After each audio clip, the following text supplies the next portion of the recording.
هز إيصال ويناش المدرسة باعتبار لغتها صورانية وأز كجاي ما أجي فهمناكم حتى أز بد ميدا مثلا ويبدر سينم وزحمتها لغات كلكي زحمتها أز إيصال ويناش المدرسة أز وجميع جي طلابة هاتناش بمديرة بشتغلن أم تشتكي فهمكن شارع سركي زاروكي قرا يعني ببينه هسه زاروكي مهنا صفايكي ودوي وشارية مزاروكي خلنا ركرنا في سيروجا لأنه لغة صورانية أمزا لغتها صوراني بدون وزاروكي ما بخنا علم إنه كان لغتها صوراني وتي قدرتها منين از دوري فيكم وأم خو فهمنا كن حتى أم درسا بدنا زاروكي وقت أم تخوازن منهاج فجري عربي شبوي يعني أم ظانن عربي وما خواندي عربي أم تخوازن درسي وعربي بن لأنه نيفي عربي نيفي صوراني نتشي نابي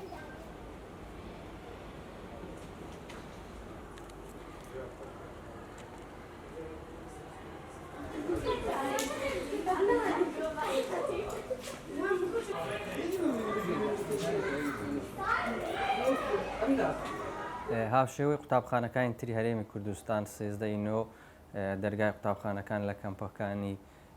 کوردانی ڕۆژ ئاواش کرانەوە بەڕووی قوتابیە خۆشەویستەکان بەنسبەت قوتابخانەی کەمپی کەوەرگۆزگە بۆ ئەم ساڵی خوێندن 1958 قوتابیمان هەیە لە پۆلی یەکی بنەڕەتی تاکوونەوەی بنەڕەتی ئەم ساڵ جیاواز لە ساڵانی تر بازنە یەکەم زائیدەن پۆلی چوارەمی بنەڕەتی بە زمانی کوردی سۆرانی وانەکان دەخوێنن کە گشت بابەتەکان لە خۆ دەدرێتن لە بابەتی کوردی بیرکاری زانستەکان و کۆمەڵایەتی بۆ لەبەر ئەوەی سیاسەتی تێکەڵکردن سەر بگرێ و کێشە بۆ قوتابیان دروست نەکرێ وەزارەتی پەروەردە بە هاوکاری ڕێکخراوەکان هەر سایە بەکردنەوەی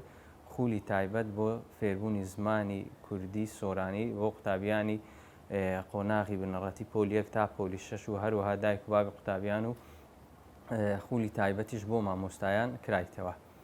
هیوادارم ئەو خولانە سوودی باشی هەبێت بۆ قوتابیان و لە ئەو کێشەی کە هەیتیان لە ڕووی زمانەوانیەوە چارەسەر